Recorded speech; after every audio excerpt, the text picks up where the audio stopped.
Muito bom dia.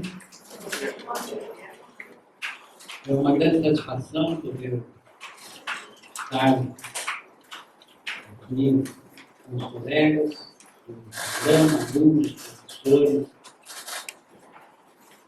num momento especial da vida pública brasileira.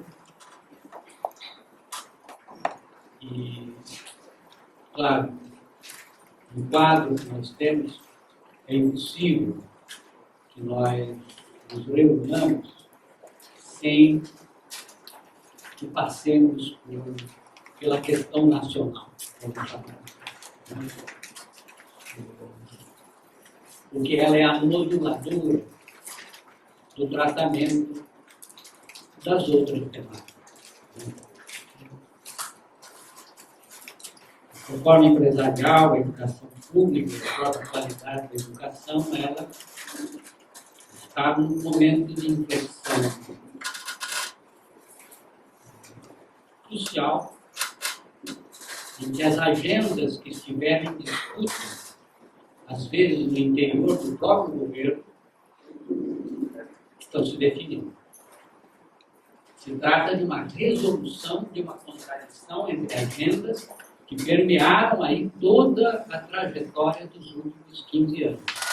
E agora ela se coloca para uma resolução.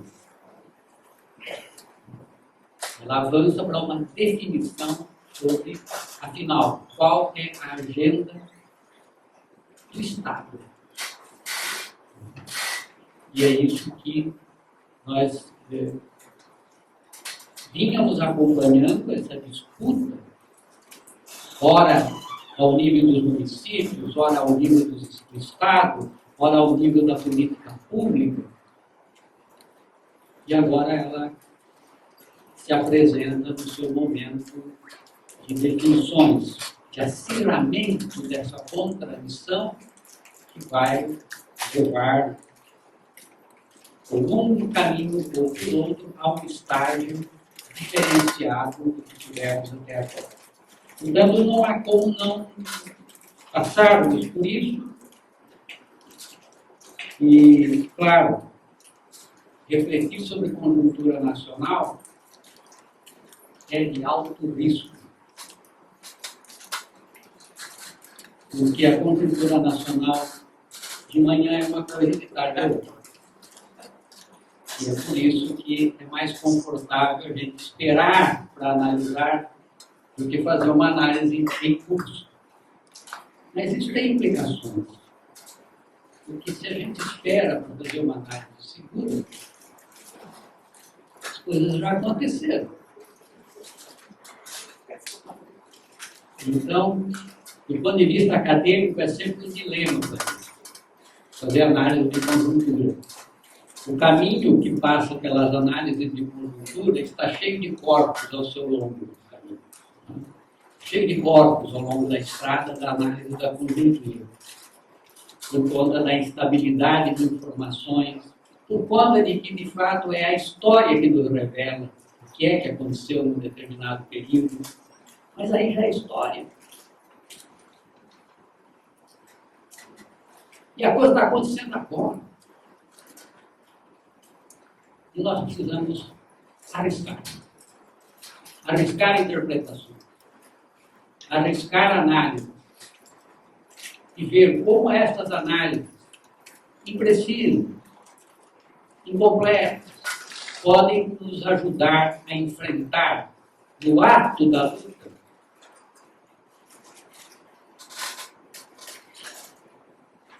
a situação que se apresenta.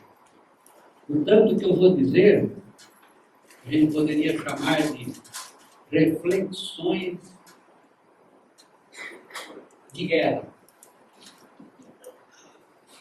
Reflexões de guerra não são precisas. Há também escritos de guerra, e mais estáveis. Mas reflexões de guerra são reflexões imprecisas, são reflexões parciais, marcadas por aquilo que a gente consegue enxergar. Depois vem a filosofia que bota as coisas no lugar, o sociólogo que faz análise em profundidade, mostra as correlações de força, depois vem os historiadores que dizem, olha, gente, vocês não estavam vendo direito, né? Ó, quanta coisa tinha por trás disso daí, né? Que deixou de ser percebida, né? E aí a gente vai, com a soma de vários profissionais, tendo um cenário melhor, mais preciso, mais profundo e mais verdadeiro. O que eu trago, portanto, são reflexões de guerra, com seus limites, correndo riscos, mas eu acho que hoje temos que correr riscos. Não correr os riscos hoje significa validar, né, pela nossa incapacidade o desfecho que se apresenta nesse momento. E nós temos que arriscar o título. Tem que arriscar o título. Para que servem os títulos, afinal? E é isso que eu vou procurar um pouco fazer nesse momento.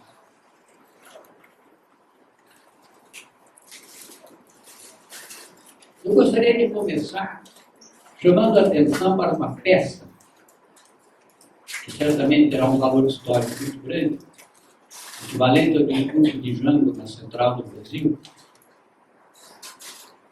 que é o discurso de Lula na Paulista.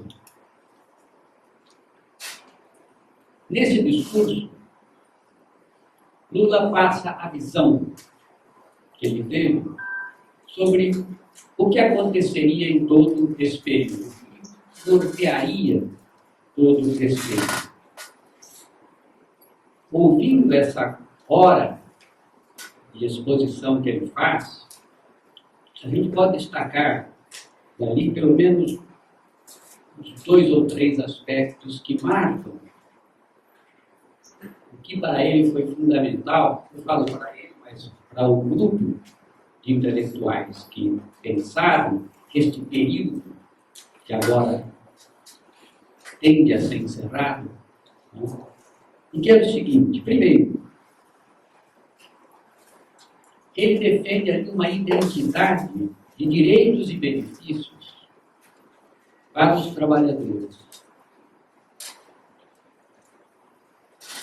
E ele dá exemplos muito claros. Se eles, ele chama de eles, se eles podem ir a Miami, por que os trabalhadores também não podem? Se eles podem comer de manhã, de tarde e de noite, por que os trabalhadores não podem comer de manhã, de tarde e de noite? Ele traz uma identidade de direitos, né, e de condições, benefícios, né, que mostra a natureza da convivência de classes. Uma linha conciliatória de classes, né, que conviveriam e, portanto, cada um com a garantia dos direitos presentes. Uma visão, digamos assim, distributiva dos benefícios econômicos, né? E a gente, no bom sentido, poderia até chamar de uma visão romântica sobre uma relação amigável entre classes. Uma proposta de vamos viver todo mundo bem, cada um na sua esfera, com todos os direitos, né? E a visão de Lula, isso seria possível ser construído. Ele aposta nisso. Segundo aspecto ali, ele vai dizer: eles ganharam muito dinheiro com, ele diz o meu governo, na realidade é com o período de governo, eles ganharam muito dinheiro, que revela uma outra faceta da proposta. Ou seja, uma espécie de ganha-ganha. Ganham os empresários, porque faturam, Ganham os trabalhadores porque obtêm identidade também, direitos e benefícios nesse jogo que se estabelece.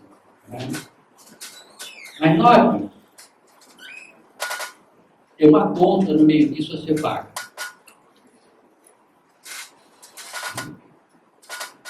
Essa distribuição, esse acesso que ele defende para a classe trabalhadora, gera uma conta a ser paga. Claro, em épocas de crescimento econômico, esse ganha-ganha está suportado pela própria engenharia de desenvolvimento, que uma das coisas que ele faz é mudar o conceito de desenvolvimento e apostar que o consumo vira a produção de vira o benefício.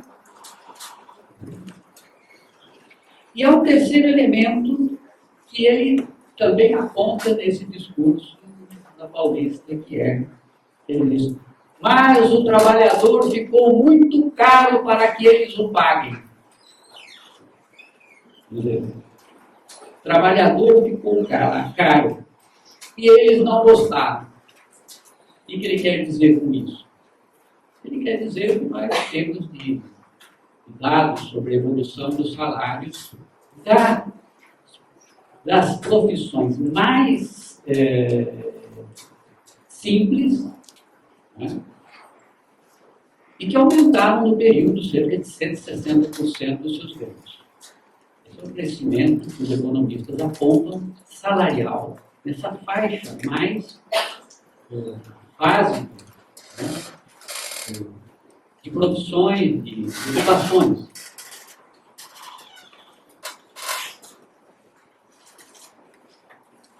E aí, de novo, tem uma marca de romantismo. Né? Claro que se o trabalhador fica mais caro, significa que houve uma redução de margem de lucro possível. Mesmo que tenham ganho muito dinheiro, houve uma redução nessa margem do salário geral, na massa salarial global, há uma redução da expectativa de lucro. E aí, se você soma isso uma crise, bem, então, quem é que vai pagar a conta agora? E aí o romantismo advém do fato de que se pensar que o capital teria um limite para o lucro. Não há limite para o lucro. Se posso ganhar mais, sempre vou querer ganhar mais, cada vez mais. Essa é a lógica do capital. Ele não reconhece limites. Esta proposta, claro, há outros aspectos desse discurso, e obviamente outras análises mais profundas do que eu estou fazendo que poderão ser feitas, nos leva a caracterizar um pouco os elementos desse conflito que vai se agravando ao longo do tempo, os fatores internos e externos, dentro, sem dúvida nenhuma, o encarecimento do salário, da massa salarial, e que não foi acompanhado por uma elevação da produtividade. Essa é a grande queixa dos empresários. Ou seja, quando se fala em elevar a produtividade, nós estamos falando de extração de mais-valia, de ampliação de extração de mais-valia. Essa é a linguagem dos empresários. Né? E aí, eu acho que o emblemático desse momento é exatamente esse movimento que a Fiesp põe em prática a partir do fato. Não vamos pagar o fato. Isso resume o que é que os empresários pensam. Eu falo empresários, incluindo aí o alto setor financeiro, que ganhou horrores, mas que não tem limite, e que expressa muito bem, né? Aliás, o fato diz agora que foi plagiado. Né? Tem uma ação aí contra a Fiesp que plagiaram o fato.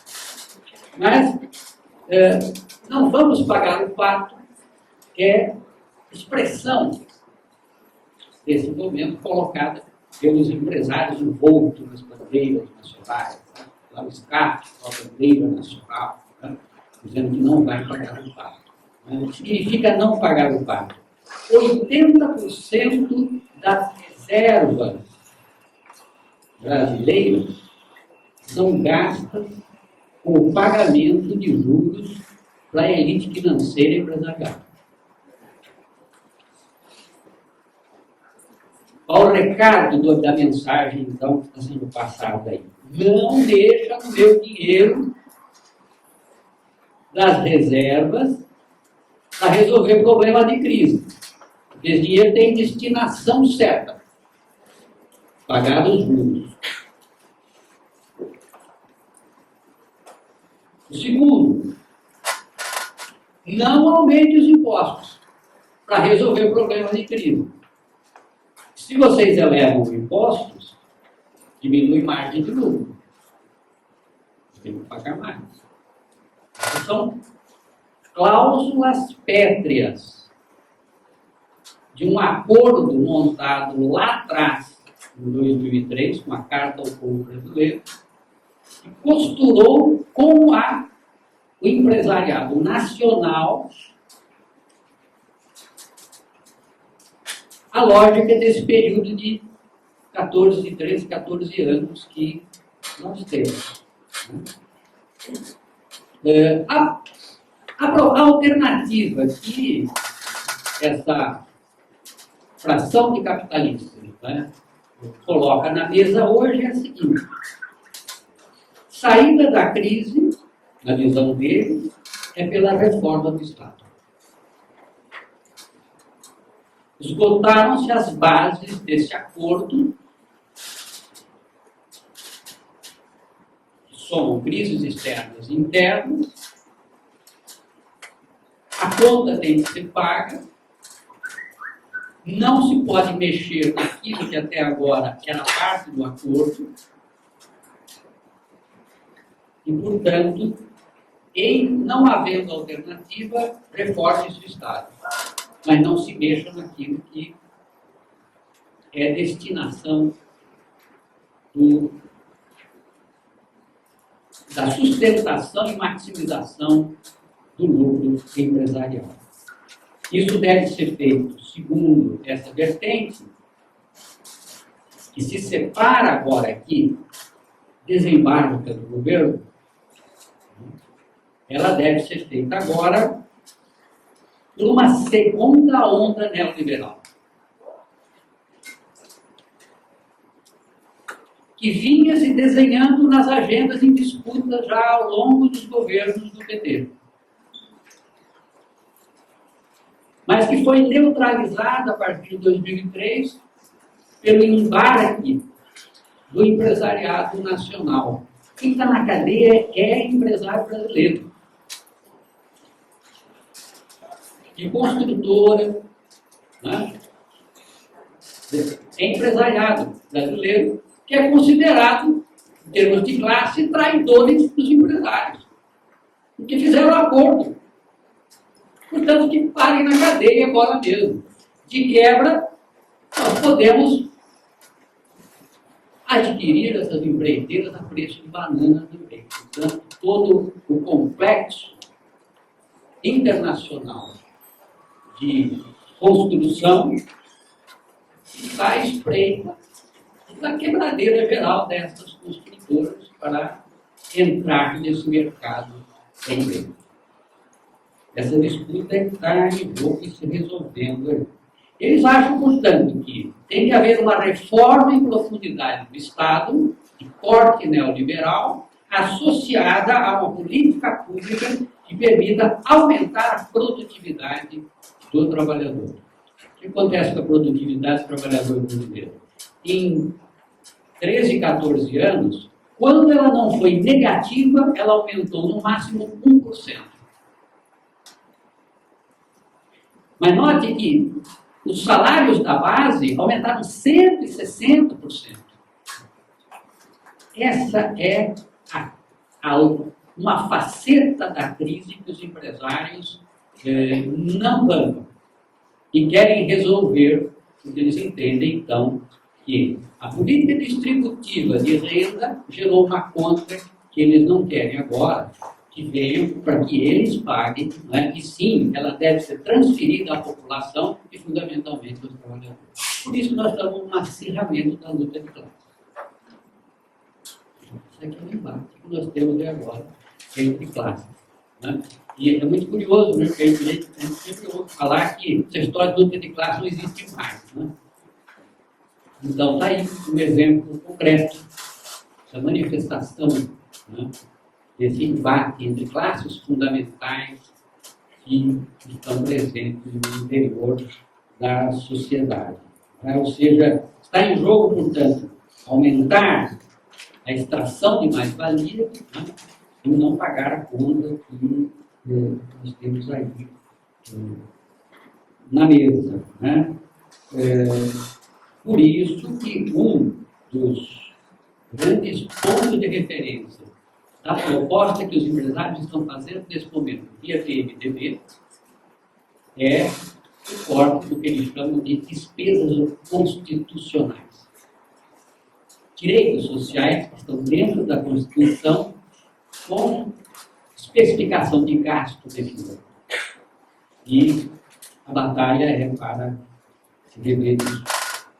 Em resumo, nós não estamos aqui, nesse momento que estamos passando no Brasil, discutindo troca de governo. Esse é o aparente. Tira Dilma, põe o Temer. Não é essa a questão.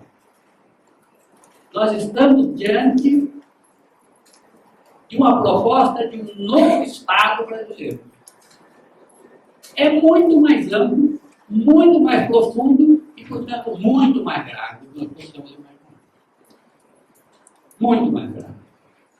Porque se trata agora de restabelecer uma segunda onda neoliberal em continuidade do governo Fernando Henrique Cardoso, que foi interrompida por um acordo entre o empresariado nacional, ou parte dele, e o governo do PT, e que agora perde o apoio do empresariado nacional, e esse empresariado nacional se junta com o empresariado, uma fração dos empresários internacionais. Vocês conhecem algum empresário internacional e conglomerado internacional que esteja na cadeia?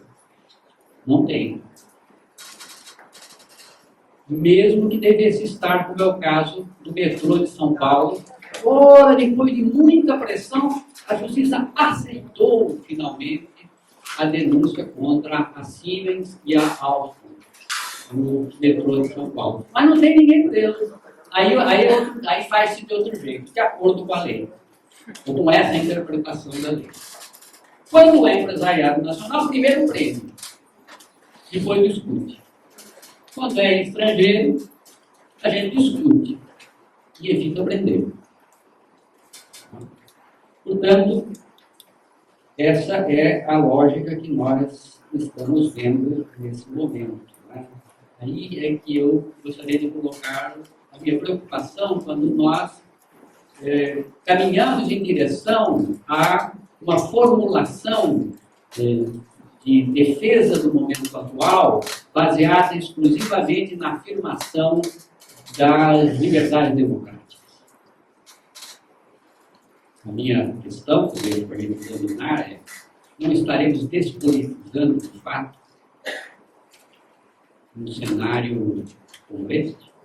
Ou seja, nós não deveríamos dar nome direito às coisas aí, claramente, ou seja, trata-se de uma disputa de projetos do Estado. Portanto, não é uma questão só de garantias democráticas. E mais que isso, nós temos que dizer claramente que, além de defender a democracia, nós rejeitamos a política, a proposta política, administrativa, da reforma do Estado liberal, das bases neoliberais. E nós sabemos perfeitamente que o neoliberalismo, historicamente, desde o seu nascimento na Inglaterra, Tátia, ele é uma aliança entre conservadores e liberais.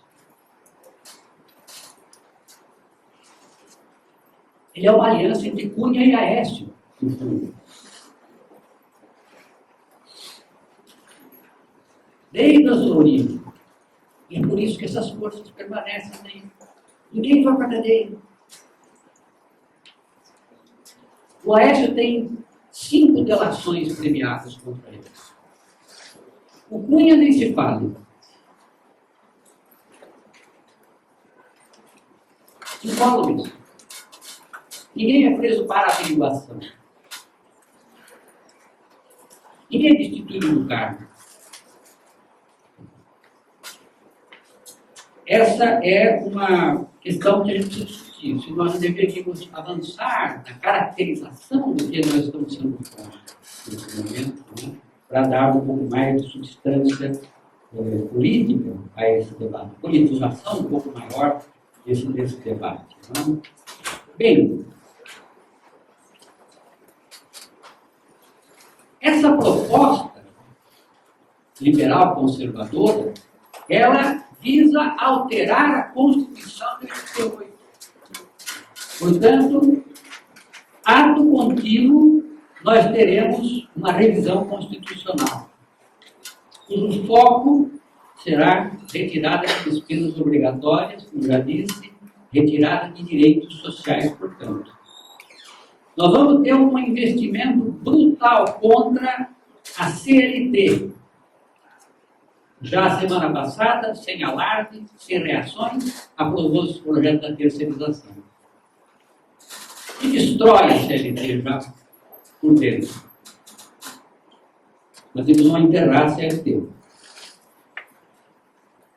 Mudança da Previdência Social e, obviamente, privatização maior do Estado. A primeira onda de privatização, a primeira onda neoliberal, foi a onda do Fernando Henrique Cardoso.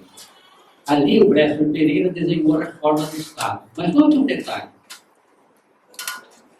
Bresser Pereira já foi à Folha de São Paulo 2 vezes durante os últimos anos argumentar que saúde e educação não se prestam para a ótica do mercado. Isso não é pouco. Por quê? Porque a desculpa para privatizar lá atrás, na primeira onda neoliberal, era exatamente que o Estado tinha que ser reservado para aquelas ações mais nobres em saúde e educação. Essa era a tese que estava posta. A gente ouvia todo o pessoal martelando nisso. Por que é que nós temos que ter empresa de aviação? Por que é que nós temos que cuidar de estradas? Nós temos que cuidar da saúde, da educação, é isso que o Estado tem que fazer. Bem, mas agora, na segunda onda, o foco é saúde e educação. O foco é privatizar saúde e educação. É completar aquele ciclo que foi aberto lá. E note que, coincidência ou não, a primeira onda liberal vem depois do impeachment de Collor. A segunda onda liberal está programada para vir depois do impeachment de Dilma. Não é? Coincidência histórica. Não é? Só que lá atrás, quando o Collor foi para o impeachment, teve uma CPI antes. Teve uma CPI que concluiu pela culpa e crime de responsabilidade. Agora, Dilma não é nem investigada sequer em nenhum dos processos de existência no país. Então, não dá para estabelecer correlação. Certo? Bem, para ir para o que nos interessa mais diretamente, o que temos que destacar disso é essa resolução da agenda em disputa, que vai para o campo de redesenhar o Estado e, dentro desse redesenho, ampliar a privatização da política de educação e da saúde, com o risco do próprio SUS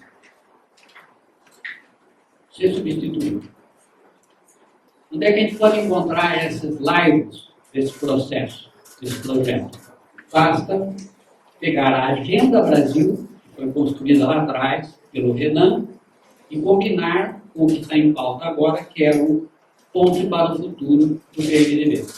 Uma análise do Ponte para o Futuro vai mostrar claramente essa tendência, né, de defender uma ampla reforma do Estado, e não é uma simples e mera troca de pessoas no governo.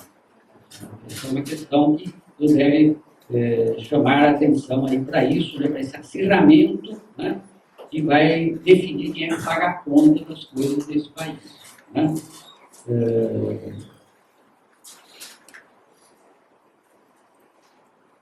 Eu vou destacar daí um elemento que vinha explicando até agora o embate de agendas dentro do campo educacional, que era essa questão da elevação da renda média. Né? 160%, principalmente nas profissões mais simples, né? Versus uma baixa produtividade, às vezes negativa, e quando melhorou, da ordem de 1% apenas. Né?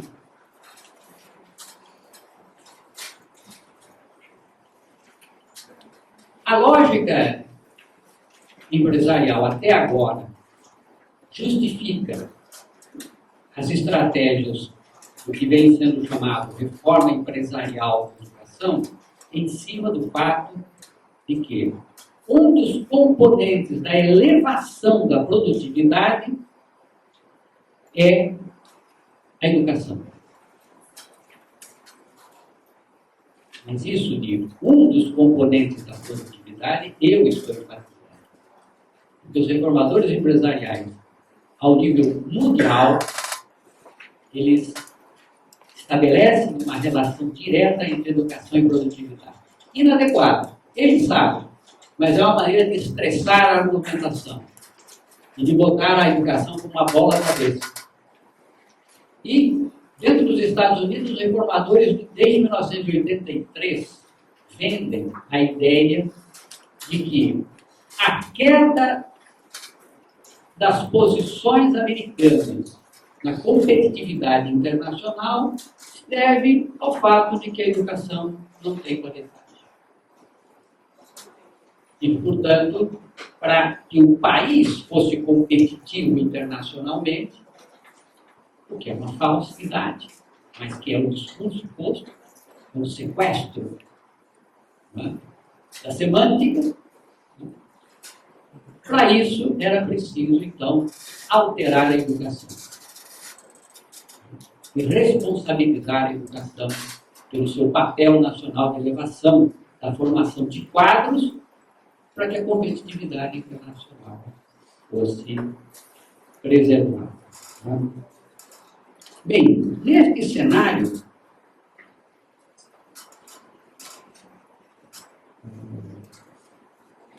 é que se estabeleceu nos últimos 6 anos, pelo menos, uma disputa acirrada entre duas agendas para a educação, e especificamente agora no caso da educação. A agenda dos reformadores empresariais, ela está baseada em 3 grandes conceitos. Por um lado, responsabilização. Eles entendem que não há comprometimento dos professores e dos estudantes e da gestão na resolução dos problemas educacionais. Notem, responsabilização e a desconfiança com relação aos quadros remete diretamente ao status de funcionalismo público. Já prepara a argumentação para dizer: este povo que tem estabilidade no emprego não tem compromisso com a educação. Ou seja, ele está preparando a bola da vez. Que no dia seguinte a queda da Dilma será colocada em pauta, que é o funcionário público, que é o grande culpado nacional de que as coisas todas não funcionam. E, portanto, onde já se viu ter estabilidade? Onde já se viu ter estas regras da Previdência? É isso que torna o serviço público ineficaz. A estabilidade e os benefícios, as proteções todas que esse povo tem. E para que ele seja eficaz e eficiente, isso tudo tem que ser eliminado. Essa que é a questão que passa a partir dessa tese de que há que responsabilizar. Ela avançou devagar, ela veio desde lá de trás só dizendo assim, não, mas é responsabilidade pelo desempenho do aluno. Mas é mais que isso.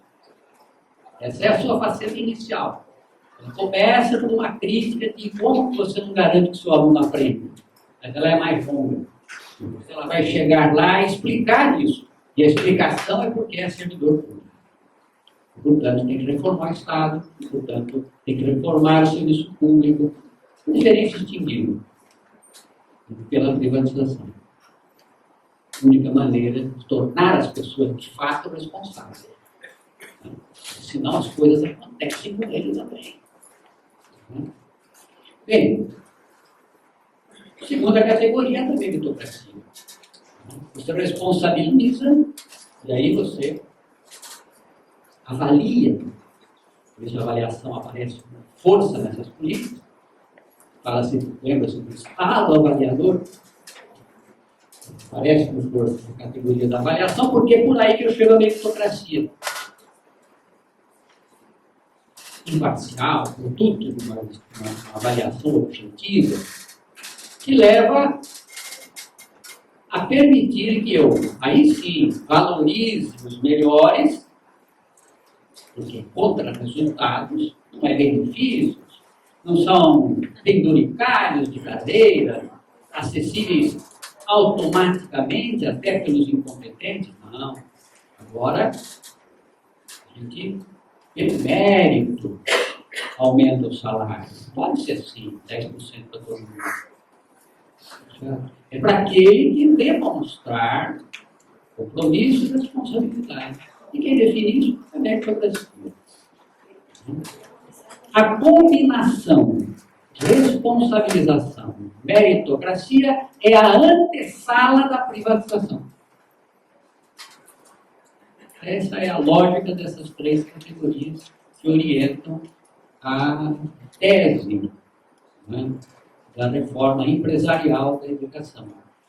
Ela prepara a privatização. Né? E vocês sabem do que eu estou falando, porque isso tem 10 anos de aplicação na política pública do Estado de Pernambuco. Certo? Então, certamente vocês estão identificando o que eu estou falando aqui. Né? Então, quando vocês, por exemplo, apresentam um modelo em que as escolas que ficaram 3 anos sem receber bônus são objeto de uma análise específica por parte da Secretaria. Isso nos Estados Unidos é feito para privatizar a escola. Quanto tempo você está nessa situação? 3 anos? Ah, então, passa para a iniciativa privada. Esse é o desfecho americano para isso. Aqui, envergonhadamente, não dá para fazer isso ainda. Então, você submete a uma condição extra. Né? Mas isso tudo são modelos inacabados de uma agenda em disputa que não podia ser aplicada plenamente. E é isso que está em discussão agora. Que essa agenda possa ser aplicada plenamente. E não a meias, como ela tem sido feita até agora. A meritocracia, inclusive, está sendo aceita por grande parte do próprio professorado. Impressionado pelas condições de trabalho, e não, mas o equivalente a um 14º salário para mim faz diferença. E faz mesmo. E faz mesmo. Mas note a armadilha. O modelo da bonificação hoje, ele está sendo aplicado a meias. Ele não está sendo aplicado na sua potencialidade toda. Porque o modelo da meritocracia vem da iniciativa privada, onde, em primeiro lugar, não há estabilidade no emprego. Então, a batalha para tirar a estabilidade do emprego do servidor O ponto número 1. Olha qual é a porcentagem de professor temporário na rede. Por que você tem concurso há 8 anos? Porque não vai bater. Concurso legitima as pessoas, concurso dá estabilidade às pessoas. Não pode. Você acha um pessoal aqui em Pernambuco? Vai em Goiás. Onde está se privatizando agora. Temporários, 40% da rede. Estado de São Paulo, temporários, enormidade. Ou seja, é muito mais fácil eu privatizar em cima de temporários do que em cima de pessoas que têm estabilidade. Por isso, as redes estão empurrando o maior número possível para a contratação sem estabilidade no emprego. Porque o modelo global da meritocracia implica no seguinte: você foi bem na sua sala de aula, seus alunos se saíram bem na avaliação, parabéns, bônus para você.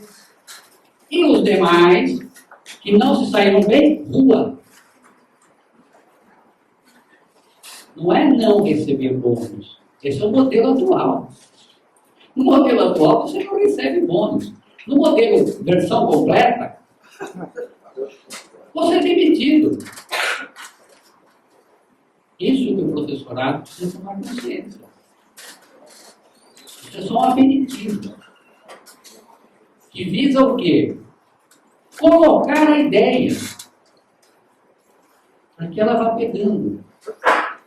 Para que a gente possa chegar depois à versão plena, né, completa desse processo.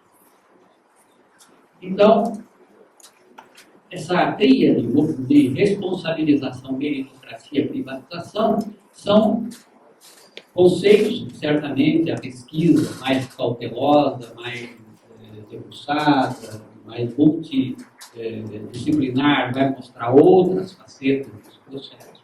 Né? Ela já nos permite ir entendendo para onde esse jogo, onde ele vai ser jogado. Né?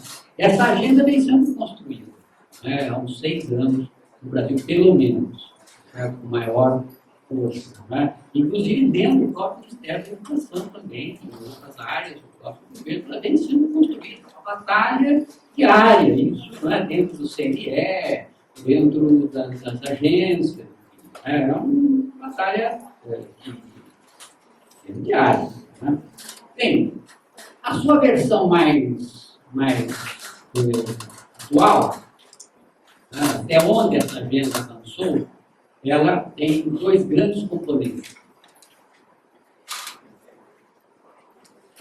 Tem duas grandes áreas. Uma é o domínio e o controle da gestão. Ideologicamente, para o capital, é essencial manter o controle da gestão da escola.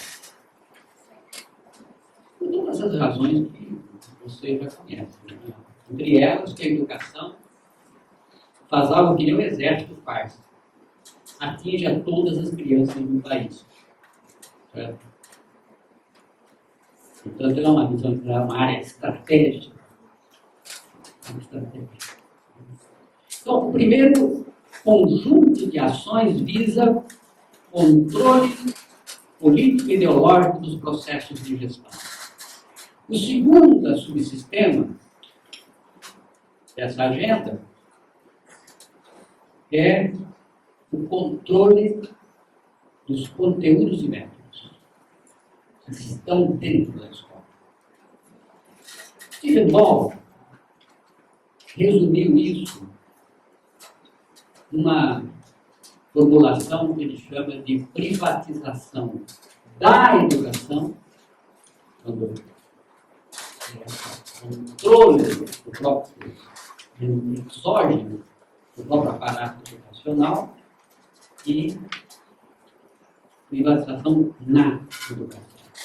Esse veio por dentro da privatização, que é o controle do processo educativo, né, em termos de conteúdo e método. Um exemplo de privatização endógena por dentro é a aquisição de sistemas prontos de ensino-aprendizagem, né? E amarram o professor no conteúdo e amarram o professor nos métodos. Né? Tem que seguir a folhinha do dia. Né? Isso é um exemplo de privatização na educação. Né? A privatização da educação envolve aspectos de controle de gestão, como terceirização de gestão. Então, esses dois grandes subconjuntos é que estão sendo desenhados, né? E eles são desenhados a partir de agências que estão lidando com a internacionalização das políticas públicas. Esse é um componente que nós vamos precisar abrir um banco de estudos para ele. Ou seja, a questão da internacionalização das políticas públicas, não porque ela seja um fato novo na política, mas porque os meios para se fazer isso modificados. Né? Hoje, nós temos essa agenda sendo conduzida, articulada, desenhada e aplicada pelo movimento Todos pela Educação no Brasil. E o movimento Todos pela Educação no Brasil é uma sucursal da OCDE, politicamente falando. Né? Organização de Cooperação e Desenvolvimento Econômico. A OCDE, que mantém o PISA, que é o grande instrumento de pressão sobre o governo nacional. Há muito tempo que vem sendo denunciado, né, a incapacidade dos governos frente às grandes corporações econômicas mundiais, né, e como eles estão sendo subjugados pela ação dessas grandes companhias internacionais. Né. Essa internacionalização da política, portanto, ela vem por esses mecanismos. Aqui dentro ela ganha uma capilaridade em uma série de fundações e institutos financiados privadamente, que fazem tipo Ayrton Senna, Fundação Lehman, né? Toda essa capilaridade, né? Quem está lá na escola está lá vendo a Lehman fazendo cursinho de gestão, professores, né? Enfim, há uma agenda extensa, né? Que é cumprida nesse poder paralelo ao Estado montado pela OCDE, Movimento Todos pela Educação, fundações, institutos, né? Que vão cercando a escola e que penetram nos governos via programas de governo, né, e que viram compromisso dos políticos ao assumirem, né, as prefeituras, os estados, né, e que agora vira programa ao nível federal. Porque até agora não era programa de governo federal. Essa é a diferença que nós vamos sentir. Ele pode dizer, mas já está sendo feito. Sim. Uma coisa é fazer porque você perdeu a briga na agenda e aí escapou.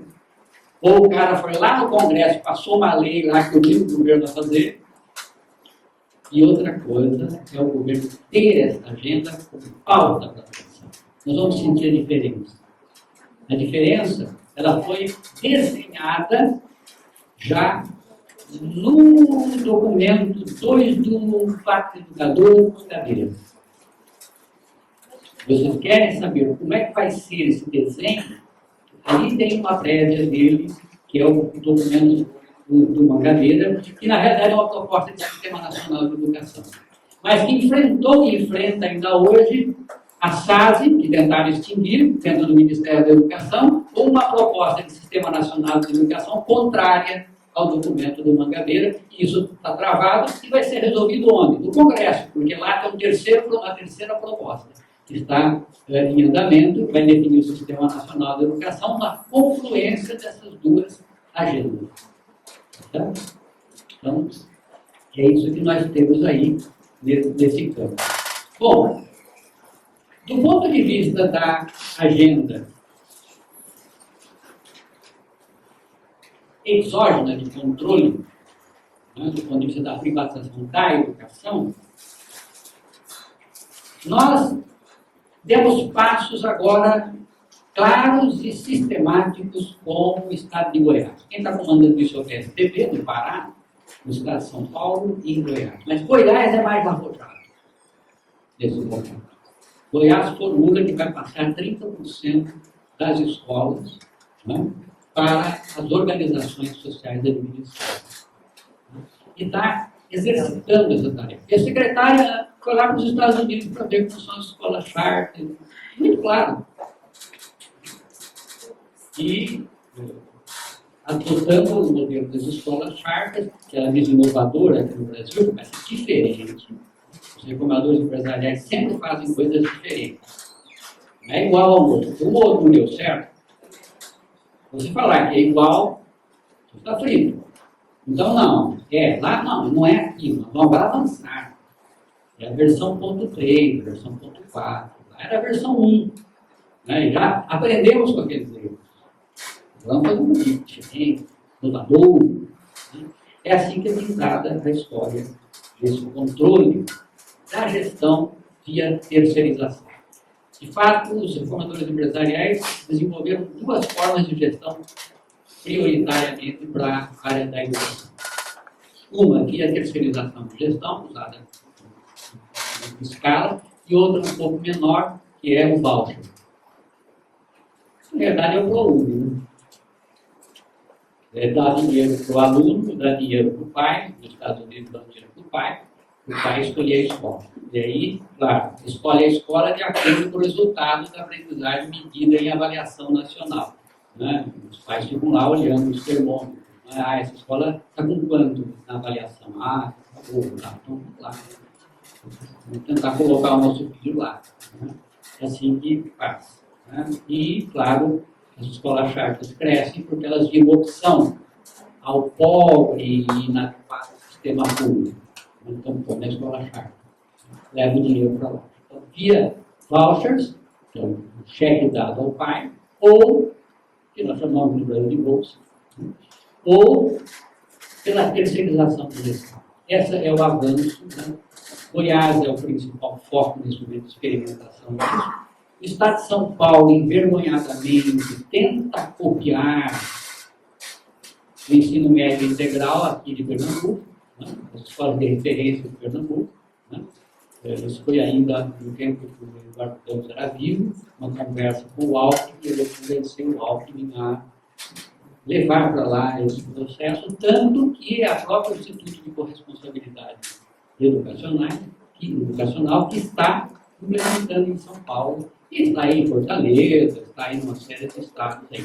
Nós vimos ontem na defesa do tese aqui, da importância que Pernambuco, enfim, a academia pernambucana tem na análise dessa política pública, que já leva aí 10 anos aqui, e na explicitação para o Brasil de realmente o que está acontecendo dentro das escolas pernambucanas. Isso é de uma extrema relevância. Né? O consultor que atuou aqui, Falcone, ela alardeia pelo Brasil afora nos seus métodos de marketing, que ela foi quem levou a educação pernambucana na quarta IDEB do ensino médio no Brasil. Né? E Pernambuco estava quase lá no último, né? E ela, Falcone, então, através de um processo de escola de referência, ela elevou o IDEB para o quarto IDEB nacional. Na tese de ontem a gente já viu que não era bem assim a história. Mas precisa mais. Precisa divulgar isso. Precisa escrever sobre isso. E a academia, esta é uma contribuição que a academia obrigatoriamente tem que dar. Isso nós podemos fazer.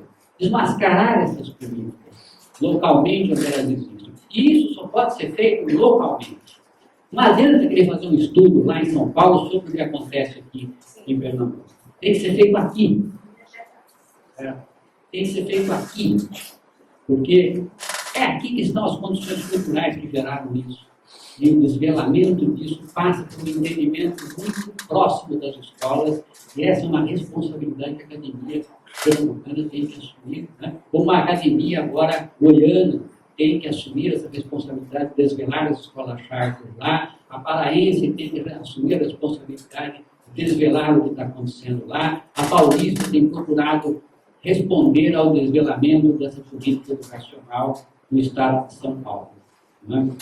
Isso é de grande importância. Essa é a lógica desse subsistema de controle e de gestão que é exógeno na escola e que visa garantir o controle político-ideológico da escola. Porque aí o modelo é gerencial. O modelo é empresarial. A lógica é empresarial e, portanto, é uma lógica concorrencial.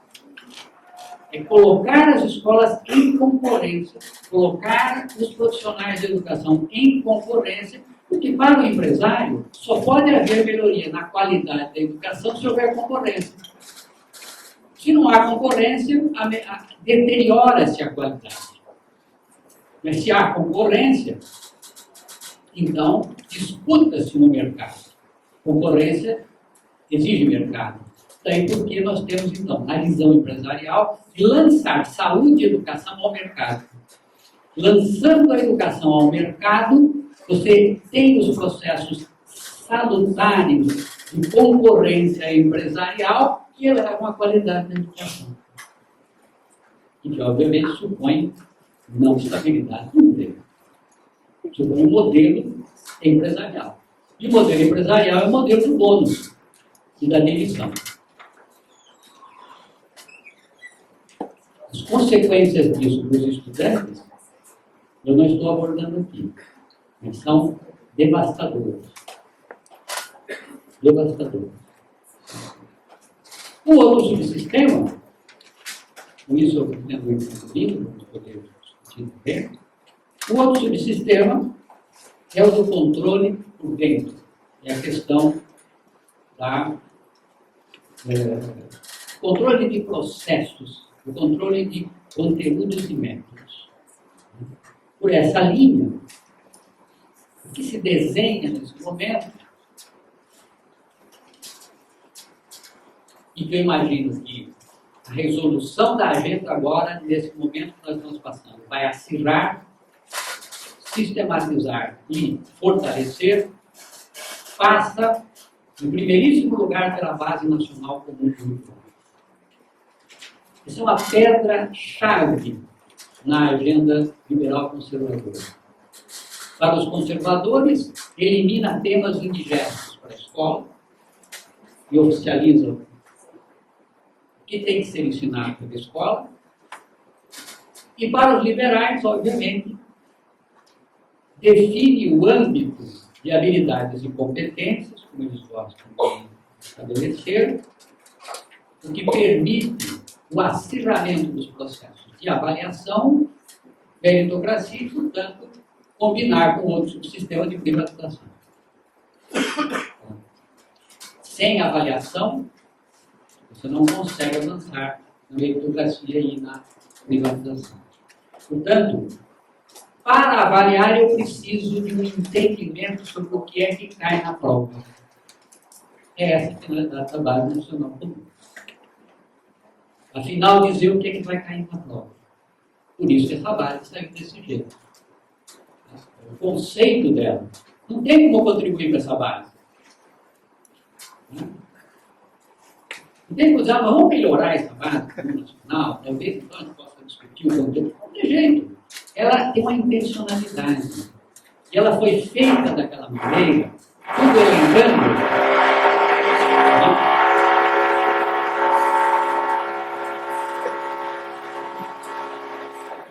É assim mesmo. Entendo perfeitamente. Isso é golpe. Eu sou diretor do meu tempo, eu nem falo.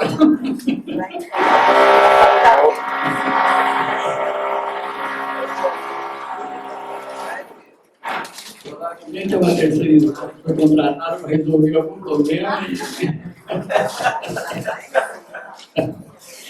Bem, então, a Base Nacional Comum Curricular, ela vem com essa destinação de definir o que cai na prova. Por isso que lá vocês olham, é um conjunto de objetivos. Ela é baseada em objetivos e cada objetivo daquele tem um numerinho na frente. Esse numerinho é o código que depois acompanha a elaboração do teste. Porque eu tenho que definir descritor em relação a cada um desses objetivos, tenho que converter em itens, e o item tem que carregar esse número, porque depois eu vou fazer a escala de avaliação em cima do desempenho dos itens. E, pelo desempenho dos itens, eu chego, então, ao descritor e sei que habilidade e objetivo lá atrás está comprometido ou aprendido pelo estudante. Mas sem essa lógica, eu não consigo estabelecer a análise pedagógica do resultado dos testes. Por isso que tem aquele númerozinho lá. Então, a intencionalidade está marcada ali. É para saber o que cai na prova. E eles não escondem isso. Não escondem. Você vai para os estados, o estado de São Paulo, por exemplo, já ligou o currículo deles, dizia claramente. Não é justo que os estudantes façam uma prova sem saber o que é que o currículo está exigindo deles. Não tem nenhum alinhamento em dizer, né, que eles vão vincular mesmo. O currículo para eles é um instrumento de avaliação, de norteamento do processo de avaliação. Então, a avaliação é central nas políticas públicas liberais por conta disso. O que vai surgir imediatamente ao lado são os Big Data, os grandes bases de dados que congregam todas essas informações e que são disponibilizadas. O INEP deu um passo nisso com a plataforma da Devolutiva, né, que é já o ensaio de fazer bases de dados grandes, né, que concentram todas as informações do aluno. Hoje, nos Estados Unidos, o grande debate que se tem é se essas bases de dados podem ser ou não acessadas pela sociedade. Então, obviamente, se os empregadores acessam uma base de dados dessas, isso define a vida das pessoas lá fora, porque eles vão descartar uma série de pessoas que não se saíram bem dentro da avaliação, que têm acesso a essas bases de dados. Bem, então, a Base Nacional Comum prioritariamente deve definir parâmetros para avaliação. Mas aí a coisa continuará. Tramita no Congresso a montagem do que eles chamam de Exame Nacional do Magistério da Educação Básica. O ENAMEB. Essa área, ela, nesta fase da agenda, que é uma fase ainda amigável dela, né? Ela é obrigatória para os estudantes que vão ingressar no Brasil. Portanto, viram o sistema de OAB. Você, ao ter tirado o diploma, não lhe dá direito de exercer, você primeiro tem que fazer o ENAMEB, né, mas o modelo global que está lá discutido envolve os professores sem exercício. De uma maneira voluntária. Mas, sutilmente, o projeto sugere que o ENAMEB possa ser utilizado pelos estados e municípios na progressão salarial dos professores. Portanto, não é tão facultativo assim, porque os estados e municípios vão linkar-se ao ENAMEB, e aí, obviamente, se você não faz, tudo bem, mas aí você também não tem aumento salarial. Então, essa é a lógica que está sendo construída aí. Visão de futuro disso vai virar certificação do professor. Não está no texto da lei, mas é assim que aconteceu nos Estados Unidos. Ou seja, hoje ela avalia o licenciado que está saindo. Recém saiu, vai lá fazer uma BEB para, digamos assim, permitir que ele possa dar aula. Amanhã isso poderá ser usado, como já se faz hoje com o Enem, para certificar. Se um estudante não faz um curso de ensino médio, vai lá no Enem, presta o Enem, se ele tirar um mínimo de pontuação, ele é considerado dispensado de ter feito o ensino médio. Né?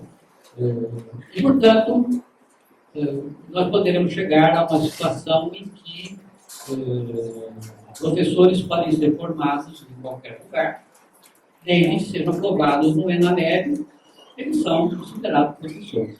Né? Você diria, mas que absurdo. Né? Bem, novamente, olha para quem já faz. Como é que os americanos estão fazendo hoje?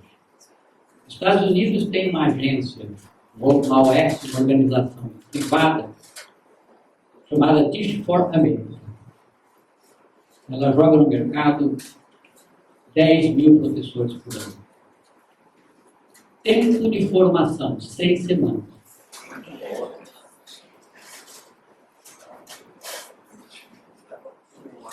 É um curso de verão. Está pronto. E vai fazer certificação. Passou a certificação, passou, acabou. Certo? Pode exercer. E mais, com o professor certificado, tem até uma diferencial aqui do salário. Certificado. Enfim, isso já está na LDB para diretores. Certo? O Plano Nacional de Educação. O PNE já está lá inscrito, já, que é a certificação de diretores. E já se está fazendo, se constituindo o que será essa avaliação nacional dos diretores, que chegou lá uns 4, 5 anos atrás, bem assim descontraidamente, como uma prova nacional para os professores, que era para ajudar os estados, coitados, a selecionar professores. Né? Eles não sabem, eles conseguem selecionar bem policiais, médicos, professores dos estados não conseguem selecionar bem. Então precisa ter uma ajuda do governo federal. E aí o governo estava montando lá o exame nacional, né, de professores, né, e agora vira na média. E, no caso dos diretores, já instituiu que haverá, o OPNE já diz isso, haverá esse exame de certificação dos diretores. Ou seja, brevemente, só pode ser diretor que passar esse exame. Então, vem por aí a coisa. E, claro, as agências formadoras vão ser enquadradas dentro da Base Nacional Comum. Significa que as universidades e faculdades, e aí já tem um grupo dentro do Ministério, divulgou até um texto inicial aí, pífio, mas divulgou, trabalhando na Base Nacional de Formação do Professor, né? Presidido pela professora Bernadette Gatti. E esse estudo visa, portanto, criar um marco de formação para as agências formadoras, né? Universidades, faculdades, institutos, etc. E isso, na minha forma de ver, também com visão de futuro, é certificação das instituições formadoras, né? Ou via ENAD, ou via algum processo mesmo, de alguma autoridade constituída para essa função específica. Significa que a gente terá aí um controle de processo, um controle de formação, um controle, né, de conteúdo muito bem desenhado para garantir a hegemonia de certas ideias, né, nesse processo. Tudo isso coroado, obviamente, agora por uma agenda de governo federal, na qual indicadores vão modular acesso a recursos. Portanto, se você se enquadra nessa agenda, você acessa mais dinheiro. Se você não se enquadra, você acessa menos dinheiro ou nenhum. Esse é o modelo americano que vigiu até final do ano passado. Como ele lá já mostrou que não dá certo, os Estados Unidos recuaram nesse momento. A nova lei de educação americana deu mais poder para os estados, para eles, inclusive, montarem seus próprios sistemas de avaliação. Mas como aqui nós vamos sempre atrasados nessa matéria, nós ainda estamos lá em 2001 nos Estados Unidos, quando eles montaram o No Child Left Behind, uma criança deixada para trás, eu gosto desses nomes para as leis deles, né? E que fracassou, retunda, um fracasso retumbante, né? Essa lei dizia que até 2014 todas as crianças americanas seriam proficientes em português e matemática. Todas. Né? Isso. Em língua do país, né?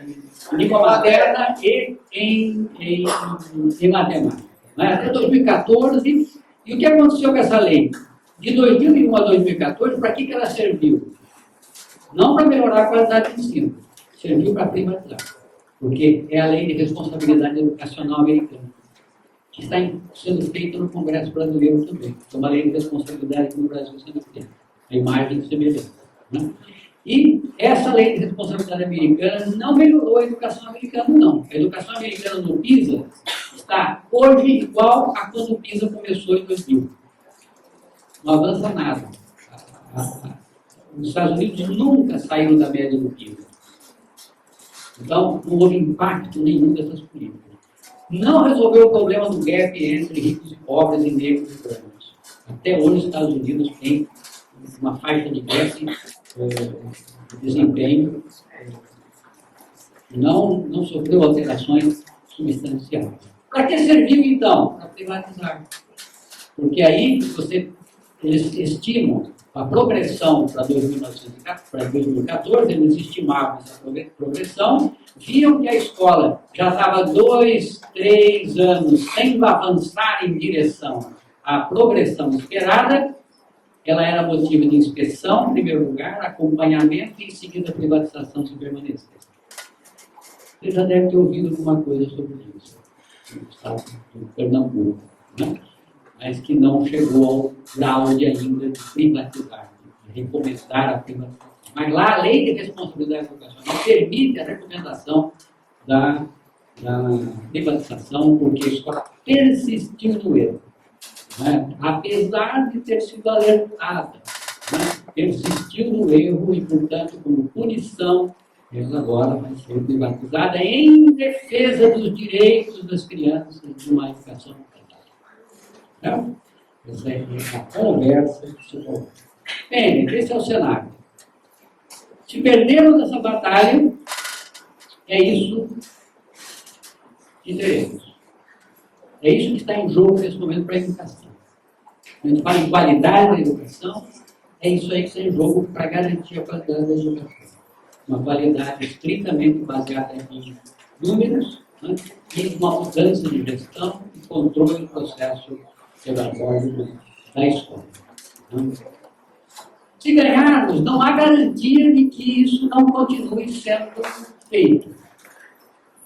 Não há garantia.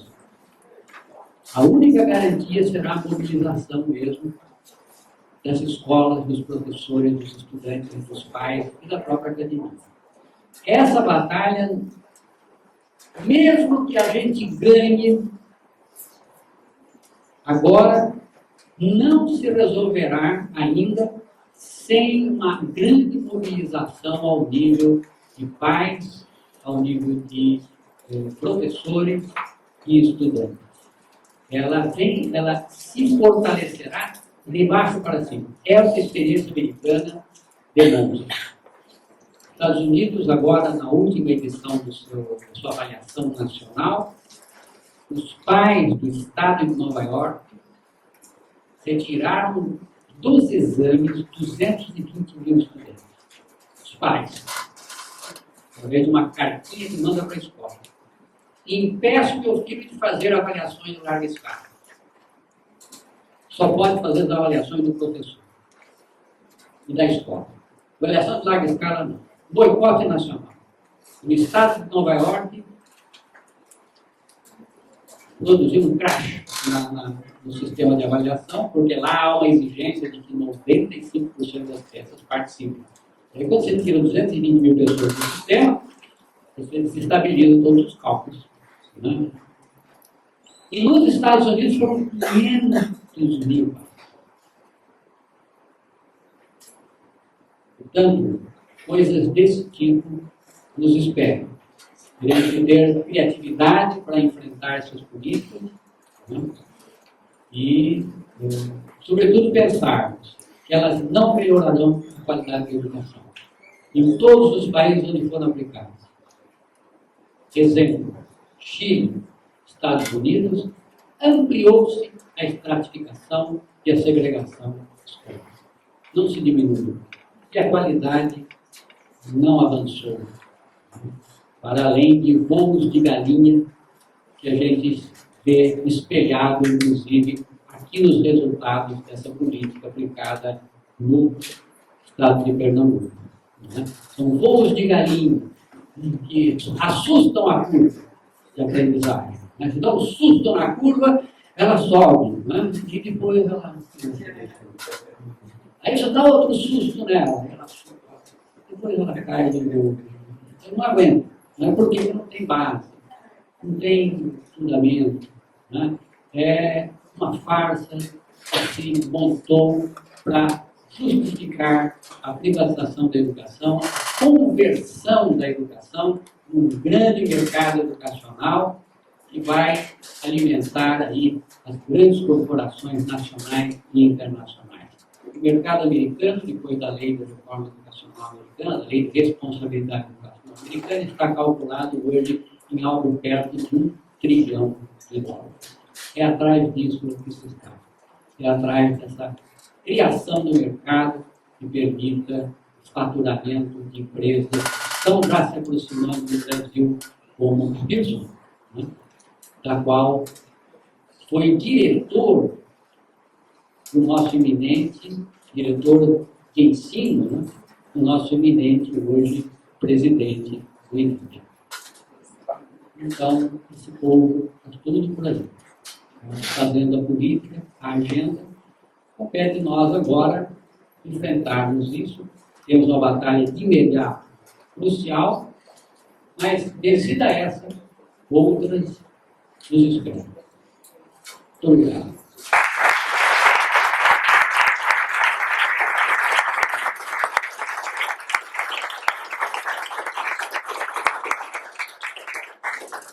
Bom, nós agradecemos a excelente exposição do professor Luiz Carlos Freitas, dizer que nós temos um bom tempo ainda para o diálogo aí com o grupo, com certeza, assim como o professor Luiz Carlos já colocou no início, que ele está fazendo, trouxe aqui reflexões de guerra. Então, fez jus aqui a promessa. E essas reflexões para, inclusive, ter como base a discussão mesmo da agenda pública, né, que está colocada aqui especificamente no nosso contexto, sob ameaça do Estado neoliberal. Acho que isso foi a provocação mais forte que o professor coloca. E, dentro desse contexto, o tema especial aqui da nossa aula inaugural, a questão dos reformadores empresariais, sendo colocada exatamente nesse contexto, né, da ameaça, inclusive, de acirramento, de aprofundamento do processo de privatização aí em curso. Então, nesse contexto, nesse conjunto de aspectos levantados aqui, certamente com questões que se afinam com essa leitura, também, eventualmente, outras que não se afinam necessariamente com o conjunto, está colocado aqui o debate, né, o diálogo aqui com o conjunto. Nós pedimos, inclusive, que façamos aqui por blocos, né, acredito que com 3, 4 exposições, colocações, para que a gente possa também já dar celeridade. Então,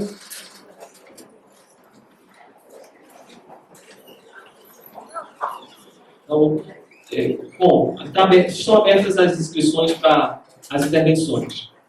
Então, Daniel.